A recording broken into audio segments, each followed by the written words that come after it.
going on, everyone? This is the Ryan Report here at Fort Dodge State University. This year, first of all, I want to say Happy New Year. And this year, we've had a lot of events on our campus here at Fort Dodge State University. And we're actually at an event right now. This event is called the FAFSA Fest. And we want to encourage students here at Fort Dodge State University to make sure that their FAFSA is completed for the next academic school year. So we have free food, as you can see. But in order for you to have free food, you must complete your FAFSA for next school year. They're going to give you a red ticket. I thought I had my red ticket on me, but they'll give you a red ticket. They'll give you a red ticket, and basically you will be able to receive the free treats that the Office of Financial Aid have for our students today. But other than that, this is the FAFSA Fest.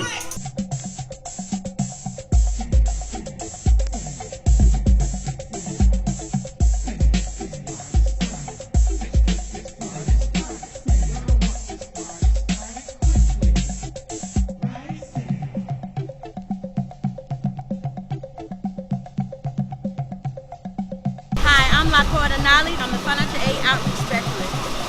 Okay, so this is our money machine. The money machine is for your chance to win for students, Fort Valley State University students, a chance to win a $500 scholarship. Those students who have completed their FAFSA will have an opportunity to step into our machine and get a chance to find that Wildcat $20 bill that'll be that opportunity to win that $500 scholarship for 2019-2020. All right, y'all ready? On your mark, get set, go!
On the ground, my name said she's on the ground. She didn't have it.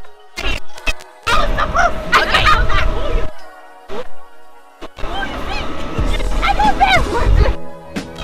Well, the one event that I liked the most was election season. And shout out to my guy Randall for his great documentary, The Election Season, featuring the Miss Fort Valley State University, Tanzania Walker.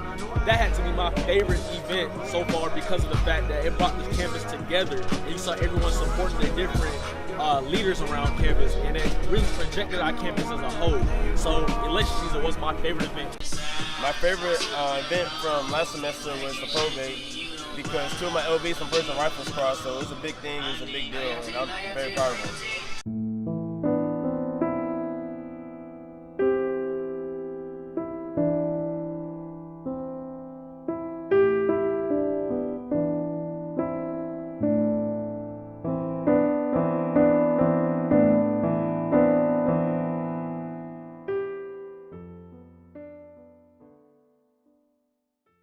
Relive the 90s with the funniest crew around. We got car phones, we got car stereos, we got car alarms, and if you act now, we could probably get the car. It's comedy that never gets old. Wait till you see the whole package, you're gonna freak. I don't think so. Hope they don't play that. Like fine wine, I don't know. it gets better with time. I can specify your kunta kinte from here. Coming right up, hot stuff. In living color, Mondays at 8 p.m. on Aspire.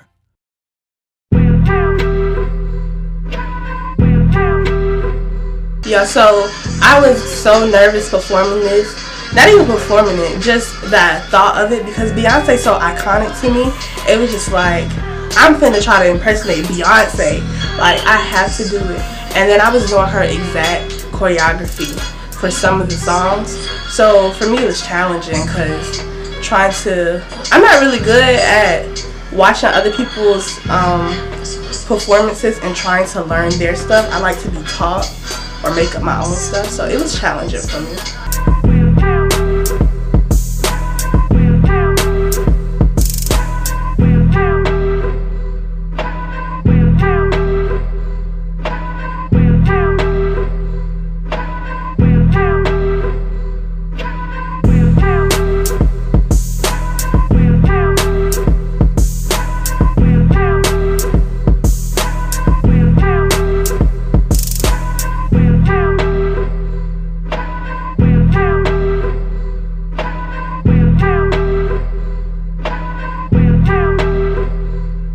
But let me just say this about social media as one who's been in the media for as longer than many of you in here have been alive. So all you've known is social media. I have a daughter who's 24 and kids that I have helped raise, and that's all they've known. I think that there are pluses to social media. Let's take a look at what social media allows for us to do by means of when something is happening in the community. When we grew up, Tommy and Bill and I, our social media was black radio. That's great. But I'm not sure that the greatness of social media outweighs the downside of it. Because here's the truth of social media. It's a false reality. And so when we look at one another through social media, we only see the best of us. We only see what we want you to see.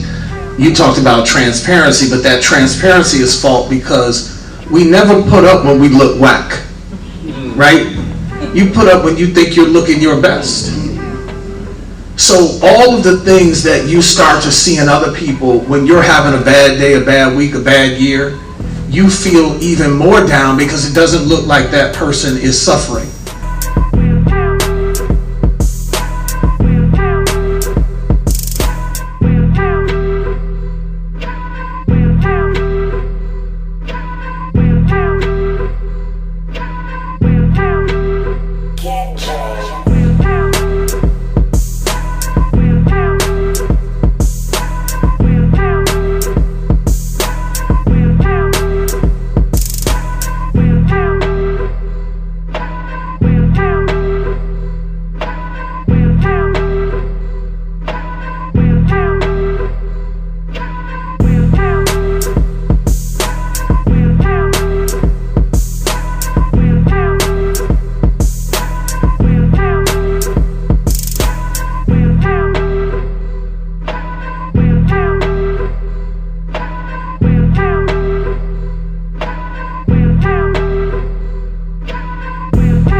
Well, this year was tough when it came to football. Our 2018 season did not go anywhere as planned because, you know, going from an SIC championship in 2016 and coming right back in 2017 and then not going at all in the 2018 season was a really bad switch up. So I was hurt. I mean, it's one thing to lose, but, you know, to lose the way we did numerous times, Lynchburg, Albany State, especially Albany State, that's just, they were disrespectful. I mean, I don't like being disrespectful. And I think what really hurt us the most is a lot of games we went into, we should have won. Easily this year we should have been 7-3, 8-2 at the max. I understand, like games like Valdosta, FAMU, and maybe Lenore-Ron. I really don't even count Lenore-Ron because we brought the game in such close proximity. So there was that. It was just a lot of stuff went wrong. Even after the Miles game, our starting quarterback got hurt. And then we had to switch to our second string quarterback. Our second string quarterback got hurt. And then we had to go back and get our third string quarterback who was actually playing defense at the time. We had to bring him back over. So it was just, all in all, it was a tough season. It hurt, especially being my last one and all. So basically, my teammate Julian said we should have been in more games than we were in. I just feel like every time we step on the field, you know, we should have the mentality we're gonna win, or you're gonna have to go. You're gonna have to earn that W. You feel me? We don't put too much work in. You know, did summer workouts, the season, camp, on top of school. You know, did all this work for 2 and 8. I mean, when you work that hard, you deserve better. That's just how I feel. Don't get me started on the summer workouts either. Summer workouts were brutal. Everything we did over the summertime was detrimental to, I feel like, how we did in the season and what we did. And I feel like personally in the summertime, everybody who was there completely worked their tails off. We got there, most people, you had 3 workouts to go to. Either you went to the 6 o'clock, the noon, or the 6 o'clock in the afternoon practice. And for what I understood and for what I saw, mostly everybody showed up to it all. And when we were there, we put in tremendous work. And it felt like all that work went to waste when we came into the 2018 season and we just completely laid the egg on the season. We only won 2 games, so it was hurtful. And I feel like we honestly put in a lot of hard work over the summertime, spring practice, going into summer camp. Them 10 days of summer camp were absolutely terrible. What's going on, everyone? This is the Ryan Report, the New Year's special. We have a student business commercial for you all today. We have Janitrius Coley with us today here. And Janitrius, tell us about your brand here today. Okay, this brand that I am putting out there for my students on Fort Valley State campus, it consists of white chocolate covered apples and peaches. I also have green and red apples, but today I have strawberry white chocolate covered apples. And it's just a delightful treat at night in your car, anywhere that you would like to go. So how did you come up with this idea? Like, what made you want to start this peachy delight business you got going on? It was just basically off the dome. I was eating a peach one day with some chocolate ice cream, and something came up in my head like, why don't you do chocolate covered peaches? Because I am known for people to do like candy covered apples, candy covered everything, but nobody have ever did white chocolate covered peaches, let alone apples. So I started experimenting. Of course, it was trial and error, but I got it down packed, and they are amazing. That's an interesting combination. Peaches and you said chocolate ice cream? Yeah, white chocolate. White chocolate ice cream. That is a very white that day when I that day. Yes. Right. Still though, that's a that's it was a a bit. But that's all good though. So, do I have the luxury of trying? You sure do have a luxury of trying. Man. Are you sure you're ready for this? Hey, I think okay, I'm as ready. you see, they're wrapped professionally. They got the little thingy, the little sparkles on the top. You know. Here you go. Let's see what we got going on. Wait, I also want to provide you with one of my business cards that I did in Mr. Dickey class. Thank you, Mr. Dickey and Raven, for providing me with this. Here you go. Oh man, I truly appreciate it. No problem. All right. Let's see what we got going on today.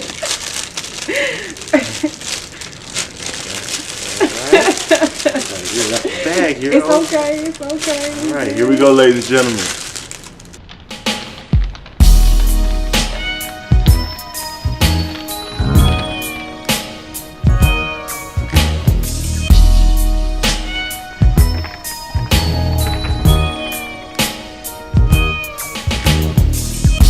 Hey, she's got something going on with this. It's really nice. Hey, y'all need to check out. We call it Jolly on our campus. Y'all need to check out Jolly's Peachy Delight business here. Excuse me, it's so good. Like, I can't even talk.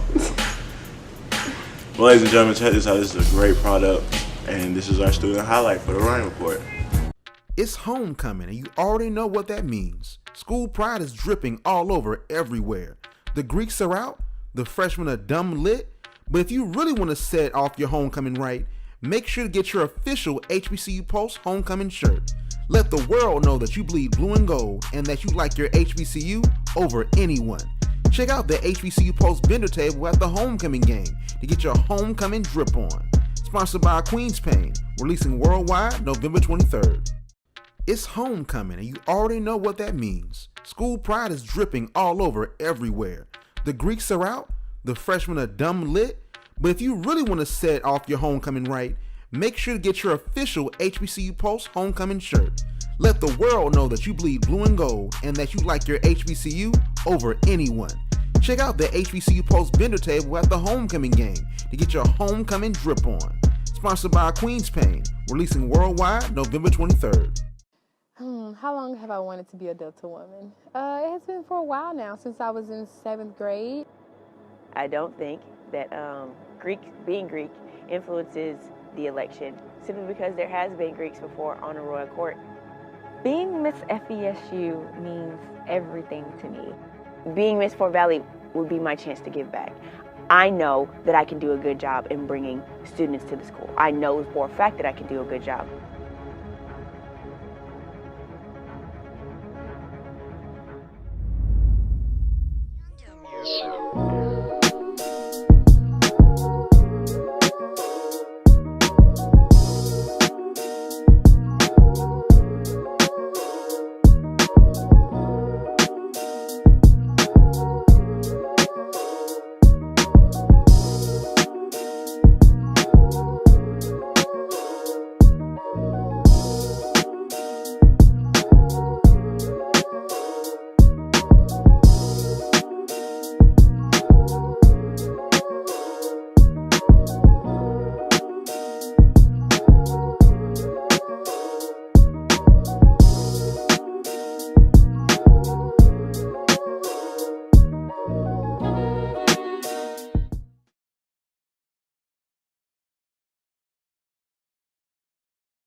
So the FAMU game,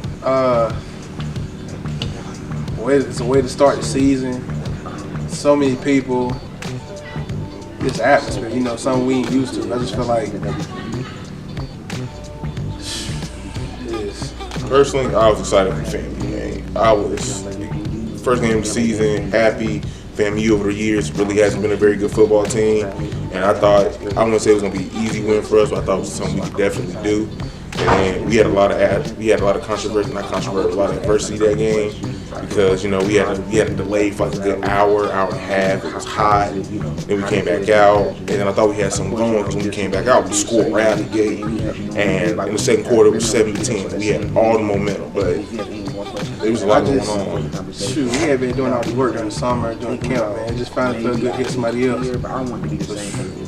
The atmosphere just do something to you. The crowd in the game, the announcer in the game, shoot, the water girls, everybody had their FAMU gear on, they ready to go. It's something to see. It was crazy how much FAMU out. I understood it was an away game, but it was crazy how much they outnumbered us. It was like we had 250 people come in from Fort Valley to their 10,000. Like even on our side of the sideline, all you saw was green and very blue and gold, and then you had their side full too. Right. And then their band was on. It was just bad, and their band was getting our band. The commentator. Every time we did something wrong, every time they did something right, he was our neck about it. The whole game, it was an onslaught. After the second half, it just completely went downhill from that point. Based off what I saw from the FAMU game and their school pride and stuff, I feel like us as a Fort Valley school spirit, I feel like it needs to be better. But I think a lot of that has to do with the football team and how we win games and we bring crowds out. Because in 2016 and 2017, towards the end of the season in 2016, we started to pick up momentum and our crowd started to get bigger and bigger because we were starting to go on a win streak. In 2017, we were consistently winning games. We were on a 4-game winning streak, lost and won again, and people were still coming out. I think that even with losses and stuff like that, I feel like you guys still need to come. Team spirit and school spirit still need to come out and support. Because after seeing FAMU, we're nowhere near on that level at all. All right, as far as school spirit goes, being an athlete, it should mean more, It's like, how do I put this? It doesn't mean nothing to be a football player, You got, if how do I put this? If the school doesn't care, the students won't care. So if the school doesn't show no pride towards their players, the students ain't gonna care. So it's like pep rallies, we should have more of those. The game's free for students, so there's no reason if you're here on campus that you shouldn't come to the game, because you're pretty sure it's a Saturday. Ain't much to do on campus, so if you got football games, all games throughout the day, there ain't no reason you shouldn't come out to the game, support your team, because at the end of the day, you wear that across your chest, that Fort Valley Wildcats. If you're gonna wear it, show pride in it. So that's just how I feel. What's going on, everyone? This is the Ryan Report with the New Year's special. So, first of all, tell the camera what's your name. My name is Talente Maxwell. I'm a junior, broadcast major. Yeah. So I see on your left hand you got a nice little ring, man. I believe this ring is from the 2016 SIAC Conference Championship that Fort Valley won versus Kentucky State University. So take us back to when you won that championship 2 years ago. Well, I mean, as far as the season, man, it was hard. It was hard and we fought. Of course, you know, coming in with two different quarterbacks, you know, we had to make the switch mid-season. But you know, it was something special, man. I can't even really describe it, but it was at the end of the season, the team clicked. And we just gelled together just to get the championship. So can you honestly say that night when y'all won that championship probably was the best day of your college life? Yeah, most definitely. It was definitely the best time. One, because, you know, I was a freshman just coming out of high school. And, you know, as a freshman, that means a lot. You know, just coming from, I already came from a winning program. And coming from a winning program and then coming to win the conference championship, man, it just kind of, you know, did something to me. Icing on the cake, right? Icing on the cake.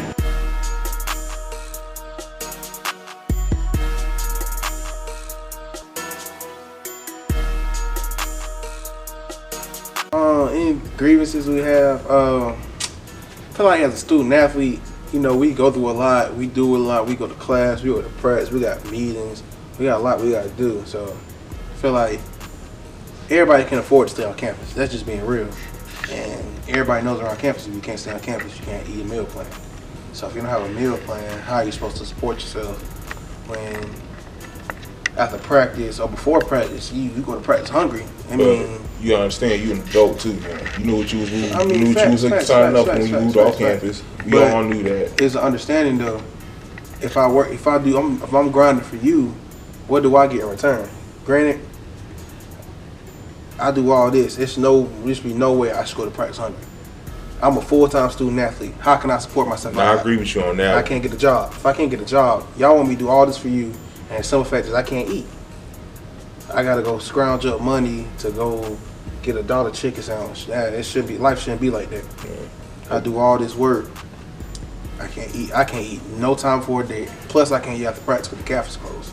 So I'm struggling, giving you my all, and I can't perform like you want me to because I'm hungry. I ain't got no food. Everybody knows an athlete needs fuel to support their body, to support the stuff they need to do. So that's just one of the grievances I have. Yeah, and I think it's only the home situation. When we're at home, I think that's really the problem. Because our away games, we do perfectly fine. We eat good. We stay in nice hotels, stuff like that. Our away games aren't the problem. But it's just whenever we're here and stuff like that. Like even and after the games, sometimes after the games, our home games, and we get stuff to eat, but it really don't be that good. It's just like something just to hold you over, say something you got in your stomach. That's about it. And even during the school year and during practice, stuff like that, even for the kids who actually stay on campus, it's like dinner starts at 4:30, but you got practice at 5:30. You got to be practice on start to 6. You got to be on the practice at 5:30. So you can't really eat how you want to get something in your stomach to go to practice. So you go to practice on a half-empty stomach. Whatever you eat, you're going to burn it off in practice. Yeah. So after practice, you're going to be hungry, and you can't eat again until 7 o'clock next day. And then if you make a mistake of eating too much before you go to practice, you already know for a fact it's coming all up in the first 15 minutes of practice. Because as soon as you hop on the field, we're constantly moving. It's a non-stop rotation. So that's the issue with that. I feel like that's the only really issue I had was the living off campus and trying to find food and time to go back home, eat, come back to school, go to class. You be on campus for 2 or 3 hours and you gotta go back home to eat. Next thing you know, you got practice, and then the option comes up: should you go to practice? That you eat first, then go to practice. But then you gonna end up being late. It's just it was a lot of stuff to go into it. Sometimes I feel like you can get student. Granted, I know we're at Fort Valley. You know, Fort Valley is still a great institution regardless. But I just feel like you should get more for what you do. You feel me? Like more gear, stuff like that. And you see people around campus, they have Nike Fort Valley stuff, we're student athletes. We don't have the same stuff. But you notice that all the Nike Fort Valley stuff is always in the student. It's always in the student comedy center. I've never seen any of our actual athletes on campus besides us with Nike gear on besides us. Man, the basketball team, they all have Nike products. Granted, it's they have Nike uniforms. No, they no, don't. no, they no, have no. they have Nike jumpsuits. Like Nike listen to me. Like when does Fort Valley, does we have Nike jumpsuits? No, but we got jumpsuits. We just got Exactly. Russell. It's not the same. So what does that say? If everybody has the top of the line product, why you treat your football? Why you give your football players anything less? It's a fair point. Everybody, I've never noticed that. Everybody should be treated the same. If if one sport has something and the other sport doesn't, what does that say? You feel what I'm saying? It's like we work just as hard. But you understand, it's a money situation. Like you remember the situation that happened in 2016 when we won our SIAC championship, and everybody was kind of scrounging. Like it took so long for us to get our rings, they actually had to find the money too, because no one in 2016 ever thought we were going to win our conference championship. So it took them a long time to find the actual championship rings, the money to actually get the championship rings. So you can't always afford stuff. Now, granted, I think from what everybody else says, I think we have the most profitable sport on campus. So I'm pretty sure we do. But you gotta think about it. We travel. I don't know about travel. We stay in hotels. You gotta feed 60 or 70. You gotta feed 60, 70 players while they're out. We go to Golden Corral. We got emails after the game. The hotels, the food they provide us at the hotel, stuff like that. It's just there's a lot of stuff you gotta incorporate. It's not just something we don't have. And I feel like our coaches still try to do the best they could to give us what we have. Like we have a lot of gear. It may not be what you want, but we have a lot of it. But we got a lot of shirts, shorts. Well, let me rephrase that. This year we got a lot of shirts and shorts, and then we got our jumpsuits and stuff. We got our jumpsuits in the spring. Granted, we never wear them anywhere because we never got cold enough. But we had stuff. So I feel like they want top of the line effort. They should get treat us like top of the line players. That's how I feel. I get that. You do all this work. You do this top of the line work. Get top of the line effort. You should get top of the line things, top of the line everything. You feel what I'm saying? I know what you're talking about. I know what you're saying. What's going on, everyone? This is the Ryan Report with the New Year's special and our student highlight. I have a wonderful FESU student here with me today. Go ahead and introduce yourself to the camera. Hey y'all, I am Ms. Heidi Gray. I am a sophomore business management major here at the Fort Valley State University, and I have the pleasure of serving as your Miss Black Fort Valley USA 2018. So, Miss Black Fort Valley USA 2018.